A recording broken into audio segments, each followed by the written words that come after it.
যেই কোনো দেশে বিজয় বলেন বিজয় দিবস, তাহলে এই মুক্তিযুদ্ধে যত ইমানদার আল্লাহর দেওয়া জীবন দিছেন এই দেশ মাতৃভূমির জন্য, যেই ইমানদাররা, তাদের স্মরণে স্মরণে কিছু ছেলে মেয়ে 10 বছরেরই হোক 8 বছরেরই হোক, কিছু ছেলে মেয়ে নাচবে, গান গাইবে, বাচ্চারা শহীদের স্মরণে।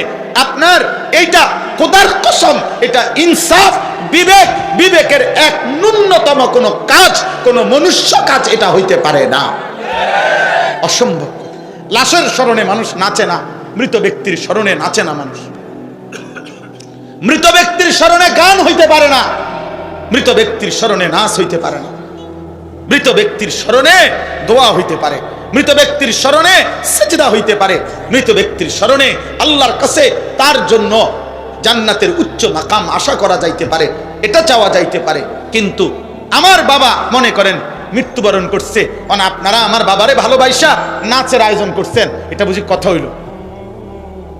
অতএব আমরা এটাই বললাম, আজকে এতটুকু মনে করাইলাম, যদি আমরা যেই কোনো পারিপার্শ্বিকতার কারণে আমরা যদি আপনার কার্যক্ষেত্রে সেটা বাস্তবায়ন করতেও না পারি, কিন্তু হৃদয়ের মধ্যে যেন এটা থাকে যে মোমেনের বিজয় দিবস, মোমেনের স্বাধীনতা দিবস, মোমেনের যেই কোনো বিষয় দিবস বলেন আর রাত বলেন, যেই কোনো কিছু আল্লাহ তাআলার দেওয়া নিজামের মধ্যে, আল্লাহর দেওয়া পদ্ধতিতে পালন করা, এটাই ঈমানের দাবি, এটাই মোমেনের দাবি।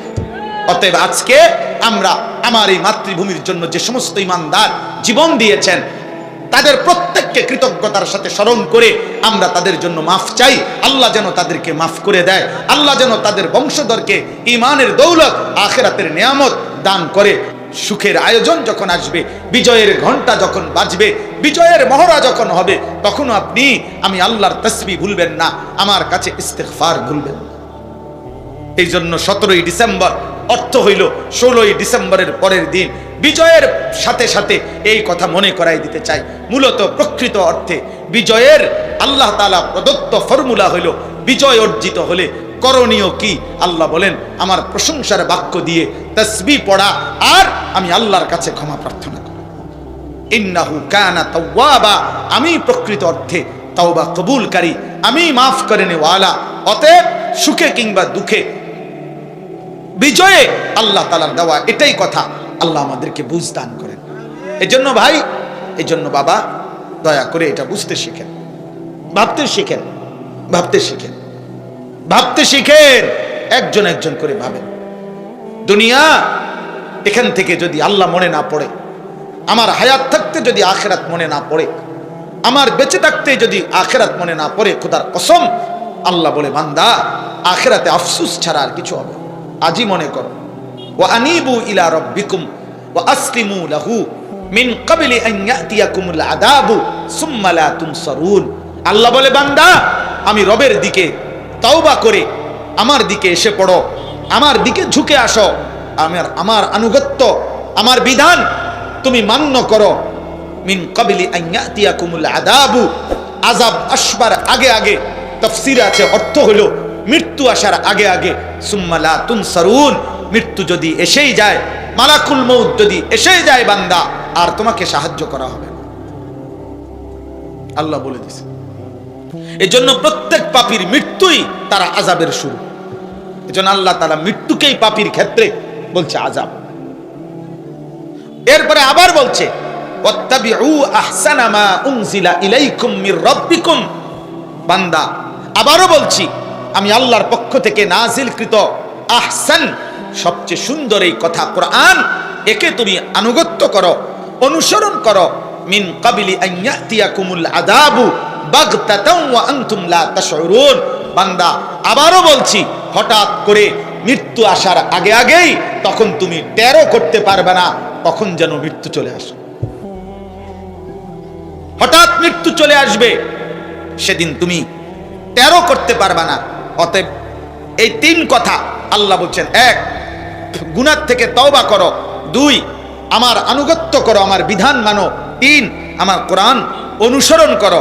আল্লাহ বলেন এই 3টাই, তওবা করো, আমি আল্লাহর হুকুমের আনুগত্য করো, আমার কোরআন অনুসরণ করো, এই 3টাই তুমি করো মৃত্যু আসার আগে আগে, আগে আগে, আগে আগে। নয়তো একদিন এমন হবে যেদিন তুমি টেরও করতে পারবে না মৃত্যু আসবে, আর তখন তুমি আফসুস করবে। কি করবে? কি আফসুস করবে শোনেন। এরপরে আরো 3টা আয়াত আছে, এই যে আমি শুনাই। আন তাকুলা নাফসুন ইয়া হাসরাতা আলা মা ফাররাতু ফি জামবিল্লাহ ওয়া ইন কুনতু লামিনাস সাখিরিন। আল্লাহ বলে নাফরমান তখন আফসোস করবে, হায় আমার, ইয়া হাসরাতা, হায় আফসোস, আমি আমার আল্লাহর কি পরিমাণ আনুগত্য ছেড়ে দিয়েছি।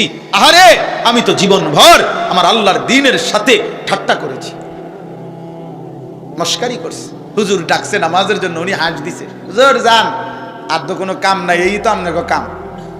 আরে তোর কাম, বাকিটা কাম। হ্যাঁ, নারী দেখা, ছবি দেখা, টেলিভিশনে নর্তকী দেখা, সুদের টাকা, ঘুষের টাকা, কিস্তির টাকা, হারাম টাকা, এটা হয়ে যায় কাম।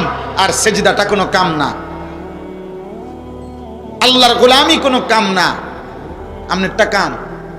মানুষের বেডি সাউন্ডা কাম, টেলিভিশনের নর্তকী দেখা এটা একটা কাজ। হ্যাঁ ঠিক আছে, করেন, আপনার কাজ আপনি করেন, অসুবিধা নেই, অসুবিধা নেই। আল্লাহ বলেন সেদিন আফসোস করবা।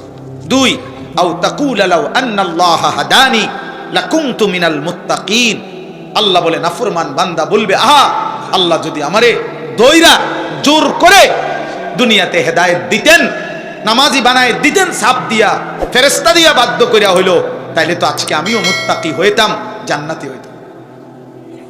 এখন আল্লাহরে দোষ দিচ্ছে। আল্লাহ আমনে আমরা কি করলেন?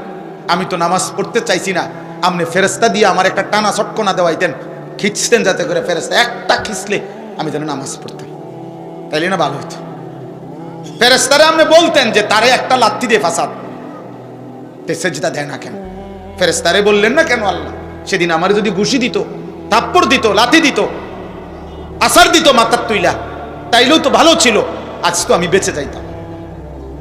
আফসোস কর।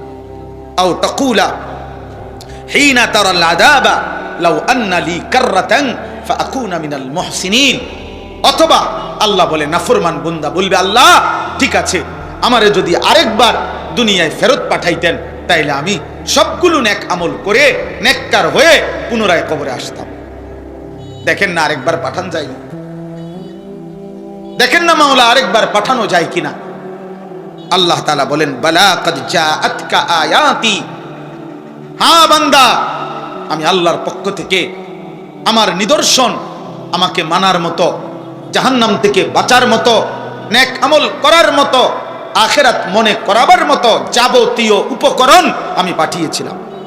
আমি নবী পাঠাইছি, আমি রাসূল পাঠাইছি, আমি আসমানি কিতাব পাঠাইছি, আমি সাহাবা পাঠাইছি, আমি আউলিয়া পাঠিয়েছি, আমি উলামা পাঠাইছি, আমি ইমামকে দিয়ে বলাইছি, আমি খতিবকে দিয়ে বলাইছি, আমি আলেমরে দিয়ে বলাইছি, আমি বক্তাকে দিয়ে বলাইছি, আমার আসমানি কিতাবের মধ্যে আমি কোরআনে বলে দিয়েছি, আমার রসুলকে দিয়ে আমি 23 বছর বলাইছি, আমার বন্ধুর 1.25 লাখ সাহাবী দিয়ে আমি জমিনের মধ্যে আমার দ্বীন শুনাইছি।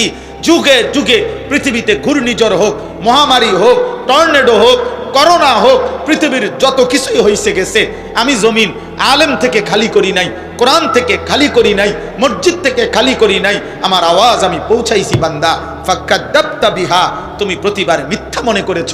ওয়াস্তাকবারতা, নাফরমান সেদিন দুনিয়ায় অল্প কিছুক্ষণের কয়টা ভাত মাছ খাইয়া অহংকার গাদ্দারি করেছিলি। ওয়াকুনতা মিনাল কাফিরিন, আমি আল্লাহর নাফরমানি করে দুনিয়ার মধ্যে কাটাইছিলি। আজ আমি আল্লাহ তোকে মাফ করব না, আমি তোকে জাহান্নামে দেব। জাহান্নাম লা আমলা আন্না জাহান্নামা মিনাল জিন্নাতি ওয়ান নাসি আজমাইন। আজ আমি জাহান্নাম তোর মতো নাফরমান বেঈমান দিয়া আমি জাহান্নাম জিন আর মানুষ নিকৃষ্ট নাফরমান দিয়ে পূর্ণ করে দেব।